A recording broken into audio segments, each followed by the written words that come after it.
Certo? Bom dia a todos. Vamos agradecer a Jesus por um domingo tão bonito, primeiro domingo aqui na casa.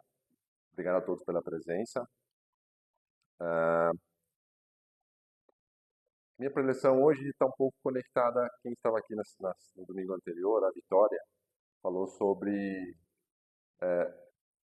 recapitular tudo que fizemos do ano que encerrou e um pouco também dos anseios para o ano que começa, né? Nossos desejos, nossas aspirações, e isso me fez refletir bastante, né? Refletir em que sentido? Posso falar por mim. Porque muitas vezes a gente deseja coisas muito, não tão tangíveis assim. E coisas que não dependem tanto da gente, dependem muito mais de outros do que de nós. Por exemplo, saúde. Todo mundo deseja saúde, todo mundo quer saúde. Mas como?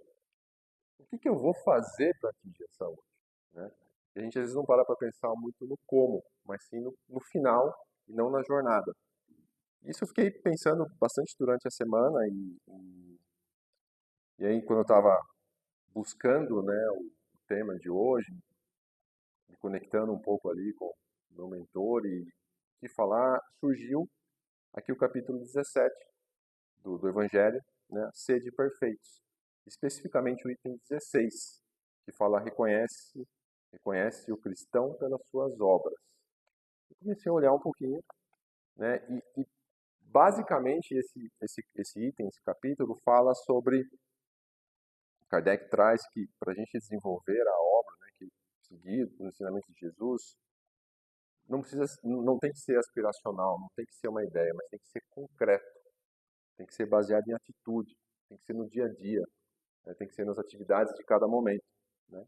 E duas frases me marcaram muito nessa palavra, que é: será bastante dizer sou cristão para poder seguir Cristo? Uma árvore boa não pode dar maus frutos, nem uma árvore má dar bons frutos. Isso traz o quê? E aí eu listei alguns pontos aqui que eu achei interessante compartilhar com vocês. Primeiro é sobre obras, né? Ele fala muito sobre obras, obras concretas, né? Mas concretas baseadas no quê? Em três grandes pilares: amor, caridade e justiça. A verdadeira fé se baseia nisso. Nada adianta a obra por ser, se não tiver esses três grandes ensinamentos e principalmente o amor. E amor como? Como um eixo principal, né? Como ali um mandamento central, né? Tanto o amor ao próximo, como o amor próprio também, né? E amor não puramente por palavras, mas por atitudes, né? Atitudes concretas, né? Atitudes tanto próximas da gente como familiares, como na sociedade, como no trabalho, onde a gente vive. Todo mundo aqui gosta de ouvir "eu te amo" do seu companheiro, né? Mas acho que melhor ouvir "eu te amo" é você ver uma atitude concreta, né? Então, minha esposa não está aqui, mas eu gosto muito quando ela fala, mas quando ela age é melhor, né? Eu também procuro fazer assim. E, e, e assim, o amor como principal. E aí ele traz um componente muito legal, Kardec traz um componente muito legal aqui, que é caridade, mas caridade como virtude. E não aquela caridade de prover bens materiais, etc. Isso é importante, com certeza, de prover ajuda aos necessitados, mas aquela caridade genuína, de você não esperar nada em troca, né? De você se doar de maneira genuína e principalmente em questões do auxílio ao próximo, né? Auxílio ao próximo mesmo da sua casa, ou ao próximo da sua família, ou ao próximo da comunidade, da fraternidade, né? Se doar em palavras, se doar em atitudes, né? Em ajuda. E aqui eu fazendo uma reflexão, né? Sobre caridade. Muitas vezes a gente está em casa, na família, no convívio familiar, mas a gente está mais antenado, mais ligado numa ajuda de alguém que alguém precisa externamente e não está vendo ali um ente querido tão próximo, às vezes um filho, uma esposa que precisa de uma palavra amiga no momento difícil, que precisa de um apoio, que precisa de um cuidado especial naquele momento. Então, isso também me tocou bastante, porque é comum, é mais fácil a gente estar olhando fora do que dentro de casa, né? E dentro da, ou às vezes, ou às vezes a gente mesmo precisa de ajuda e a gente ainda não tem essa visualização, essa conexão. Conectado ainda com a caridade, Kardec traz também a fé e a moral cristã, mas principalmente como um exemplo, né? Sede exemplos. A verdadeira fé, ela não se limita, né, não se resume apenas à crença ou à doutrina, mas principalmente ao comportamento ético, né? Comportamento ético como pessoa, como humano, como espírito, né? Ele traz aqui uma frase, eu até marquei assim, que a fé sem obra é vazia. Então a gente começa a conectar obra com amor, com caridade, né, e com o exemplo, né? Sede o exemplo para as crianças, para a família, para o trabalho, né? E ele traz aqui moral ética inabalável, né, como parte da jornada. Outro componente que ele traz é a nossa responsabilidade pessoal e coletiva, né? É muito comum a gente ouvir e a gente mesmo pensar na nossa evolução interna. Isso faz parte. Mas a evolução interna conectada com a coletividade, ela é muito mais eficaz na transformação do mundo que a gente precisa. Então, contribuir com a transformação moral da sociedade é também nosso papel como obra, né? como anseio. Isso traz assim, a contribuição para um mundo mais justo, mais fraterno, no coletivo. Parte do individual, mas o individual conectado com o coletivo. Duas últimas reflexões que ele traz nesse capítulo bastante interessantes é a fé racional e o julgamento das obras. E aqui a fé racional, ela é um pouco...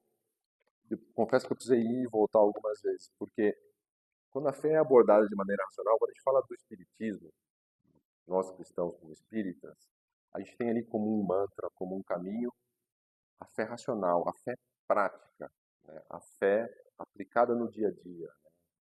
Com propósito, né? Seja ele qual for.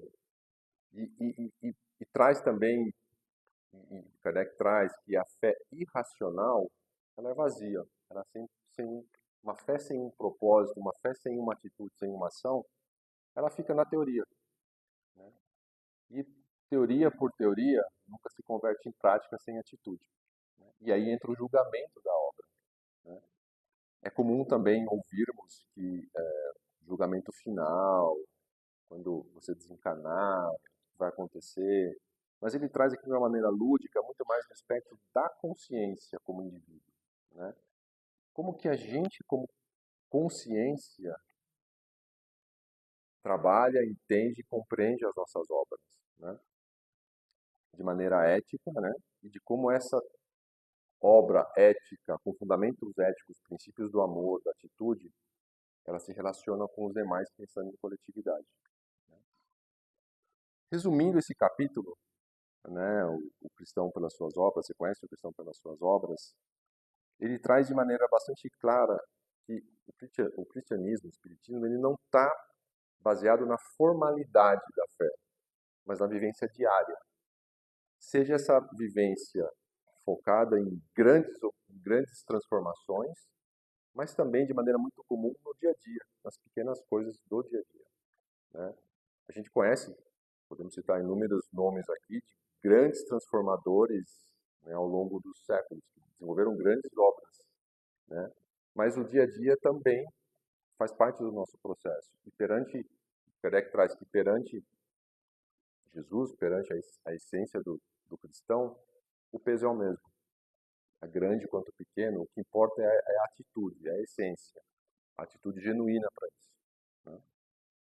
Isso reflete a essência de Jesus.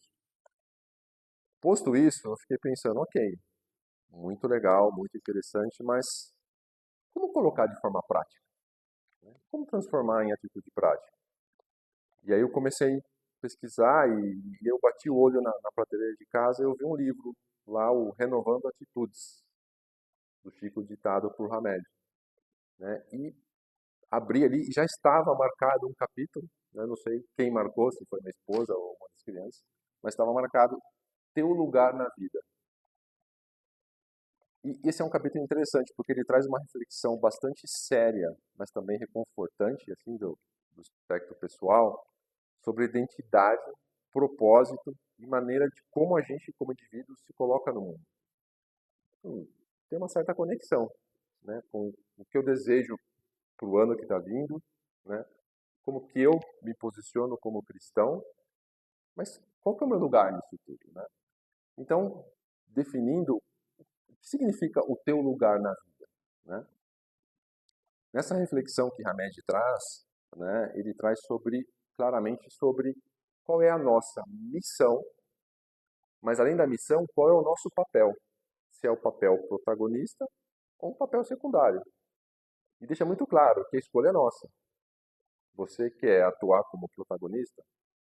Ou você quer, como diz aí na minha geração, dar uma surfada na onda e acompanha o que acontece, né?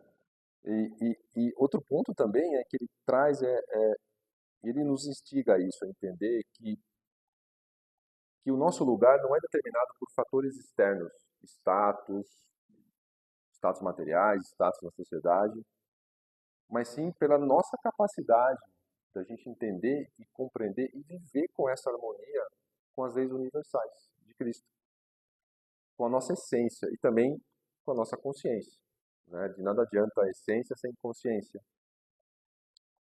E aí ele, conectando isso, ele traz a importância do conhecer o nosso propósito nesse papel do teu lugar na vida, né? E eu trabalho numa empresa que, alguns anos atrás, ela lançou ali um slogan, que na época eu pensei, é mais um jargão corporativo, né? Que é performance com propósito. Na época, né? Mas agora lendo, faz sentido, porque como que eu vou desempenhar se eu não sei um propósito? Vou desempenhar por desempenhar, né? Eu preciso ter um propósito, preciso definir um propósito. E aí ele traz a importância da gente, de nós conhecermos o nosso propósito, né?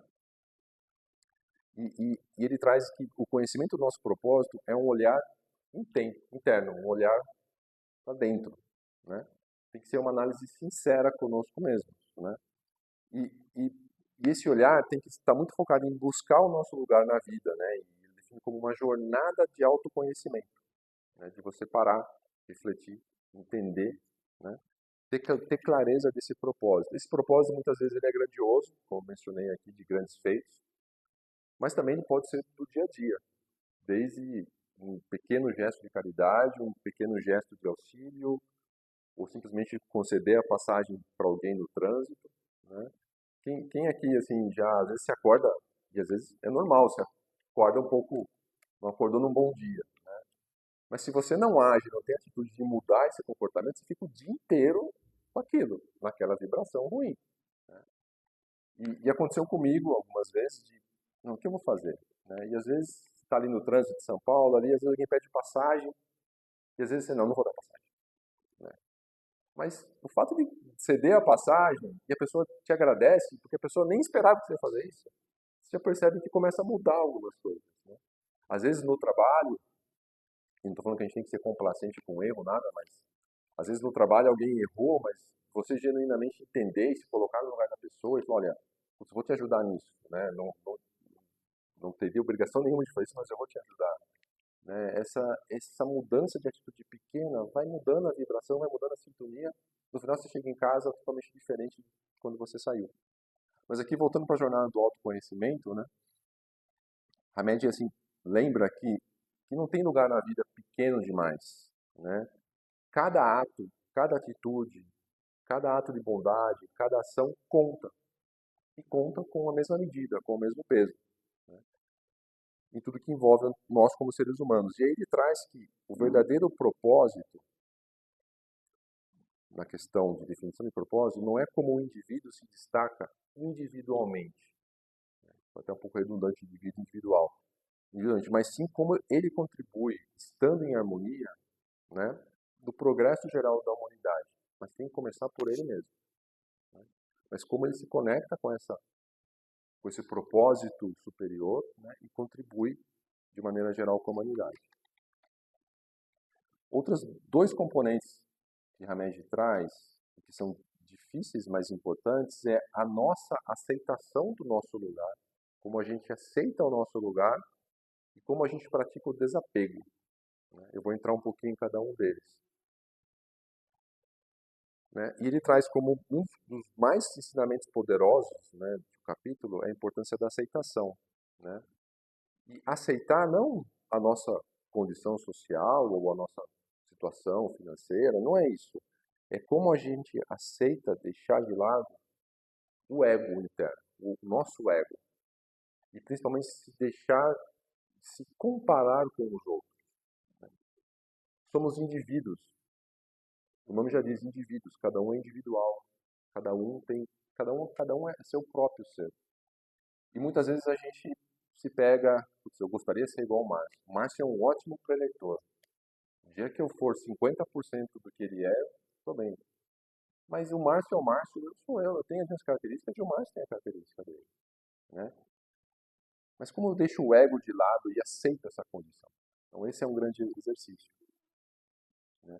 E não é a questão de se conformar passivamente, etc., mas como a gente entende o caminho, né? Como a gente entende a jornada e aceita a jornada. Quantas dificuldades aparecem no nosso dia a dia? Quantas dificuldades aparecem na vida, né? Às vezes um desencarne de um ente querido, ou uma dificuldade financeira, a perda de um trabalho, uma perda de um relacionamento. Mas como que você aceita a situação, mas aceita com o viés propósito positivo de aprendizagem e evolução nesse sentido, né? O desapego, né? O ato de desapegar, né?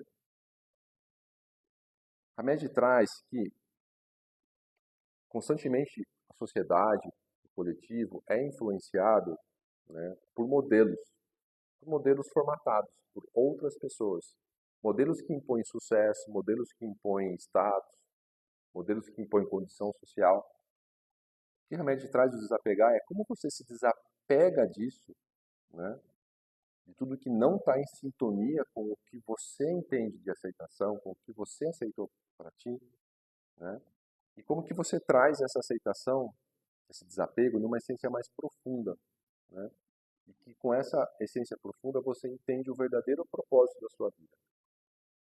Então, esse é um pouco confuso, mas como que você se desapega dessas expectativas que são externas, que não são suas, e foca nos seus valores, nas suas condicionantes, no seu exercício de autoconhecimento.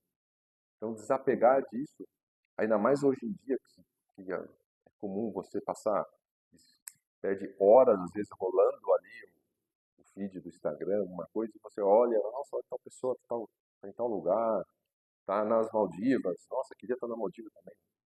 Eu não vou estar na Maldiva. Não adianta, eu não sou essa pessoa, né? Enfim, como que você hoje em dia está bombardeado por um monte de informações externas e condições, que você se desapega disso e foca no seu eu, na sua autoconfiança, né? E tudo isso ele traz, para fechar esse texto, é o servir. Então, como obra, servir. E quando a gente entende o nosso lugar na vida, a gente percebe que o servir é algo natural, mas é aquele servir genuíno. Não significa agradar todo mundo, não significa fazer favores para todo mundo. Não é isso, é o servir genuíno, é o servir com compromisso, com propósito. E muitas vezes o servir envolve uma questão assistencial, uma questão de suporte, uma questão de ajuda, dentro às vezes de casa, com a sociedade, mas às vezes o servir é: será que eu estou falando o que realmente a pessoa precisa ouvir? Porque às vezes uma palavra dura transforma. E às vezes, por não queremos nos indispor ou não nos queremos, às vezes, ter uma discussão difícil, a gente se priva disso. E priva a pessoa de ouvir também. Então eu não estou servindo ao meu propósito, né? Então ele traz aqui que quando o serviço, né, feito com uma expressão de amor, empatia, né, com genuinidade, a gente encontra o verdadeiro sentido, seja qual for a mensagem, né? Às vezes mais leve, às vezes mais difícil, né? E aqui ele também ele reforça na questão do servir, né? Servir com genuíno, seja ele nos grandes feitos quanto nos pequenos, seja na família, no trabalho, na sociedade. Né? Para quê? Porque tudo isso se torna um ambiente harmonioso, mais humano e mais coletivo. Né? Concluindo, né, encontre o seu lugar na vida com propósito. Né?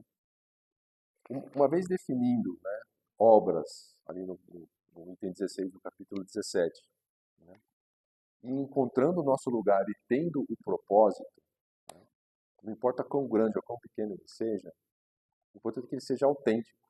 Né? Por quê? Porque um grande propósito,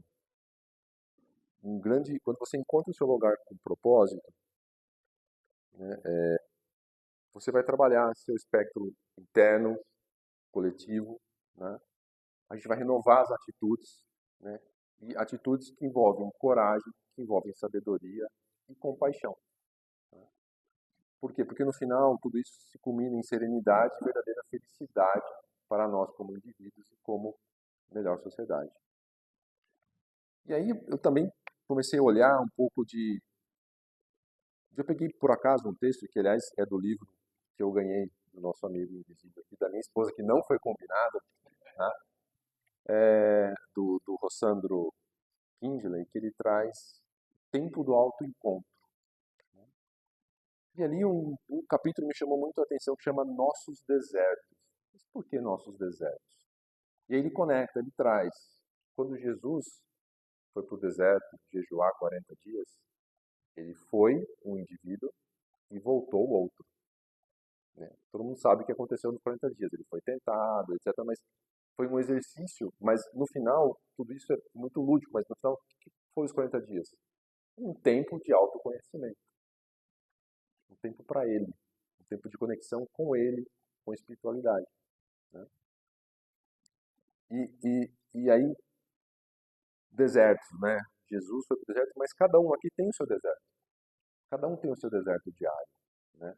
Cada um tem seu deserto que tem um fardo maior, um fardo menor. Né? E o que a gente tem que aprender com esse deserto? Autoconhecimento. Claro, a gente não está muito longe do mestre, mas se a gente fizer ali uma fraçãozinha do que ele fez, né? Nesses desertos diários do dia a dia, né? Como Aristóteles falava, né? Conhece a si mesmo, perdão, conhecer a si mesmo é o começo de toda a sabedoria. Então, de nada adianta pregar a sabedoria coletiva se você não conhece a ti mesmo. Né? E como que você evolve, como que você trabalha esse deserto interno de cada um. Né? E nesse exercício de deserto, né, o Sandro fala, né, que você vai passar por vários espectros, né? Tanto de clareza do meu propósito, ou às vezes até de desconstrução do propósito e construção do propósito novamente. Né? Você vai entender suas limitações, suas oportunidades, que nós como indivíduos a gente está aqui para aprender. Então todo mundo tem limitação e todo mundo tem oportunidade. Mas principalmente o que você também entende de atitude, né? Que atitudes você vai ter perante isso? De nada adianta conhecer e não agir. Né? E como agir também traz um fortalecimento no aprendizado. Né? Um ponto interessante que ele traz também é que cada um entende deserto de maneira diferente. E ele também, porque somos indivíduos. Né? Às vezes nosso deserto, por exemplo, é uma desavença familiar. É um problema no trabalho, é um problema financeiro. Cada um tem um gatilho diferente de deserto. Mas o importante é aceitar, como eu comentei anteriormente, é trazer isso como aceitação da condição, mas aceitar pensando que mensagem isso me traz, né? O que isso desencadeia de atitude positiva, né? O que eu trago, é olhar o copo meio cheio, o que eu trago de positivo nisso? O que eu posso tentar buscar de positivo nisso? Né? No final se resume a tudo autoconhecimento. Então eu quis conectar um pouquinho com o que a Vitória trouxe, que foi muito legal, e aí já saí daqui pensando, né? Ok, desejo muita coisa, mas não tô pensando no como, não estou pensando no que eu vou fazer.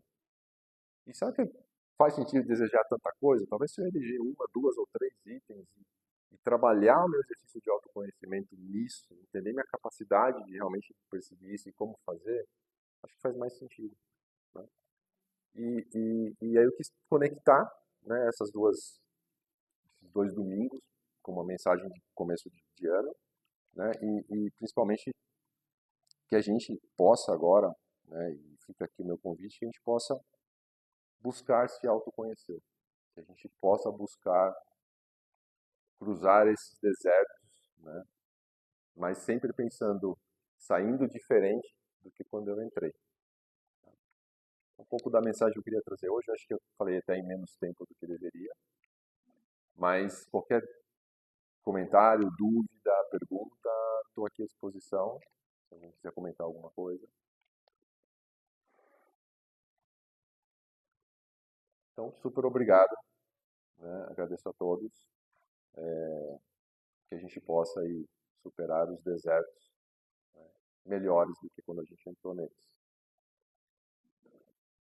Faço a prece? Posso fazer?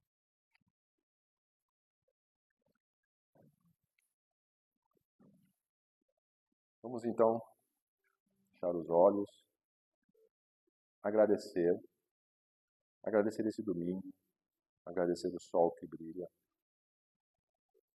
agradecer a nossa atitude de estarmos aqui hoje, buscando o autoconhecimento, buscando o desenvolvimento, como indivíduos e como coletivos. Agradecer a espiritualidade por todas as palavras, por todas as intuições que aqui tivemos. Agradecer aqui a energia da casa, que tocou, que toca cada um que pisou aqui desde o primeiro minuto do dia, desde a entrada. Cada um aqui já está sendo tratado e curado. Que a gente possa sair daqui renovado para uma semana que começa hoje. Que essa semana continue sendo de aprendizado, de evolução, de serenidade e de tranquilidade. Como nós, indivíduos, e como nós, coletivos, na jornada em nossos desertos. Graças a Deus, graças a Deus.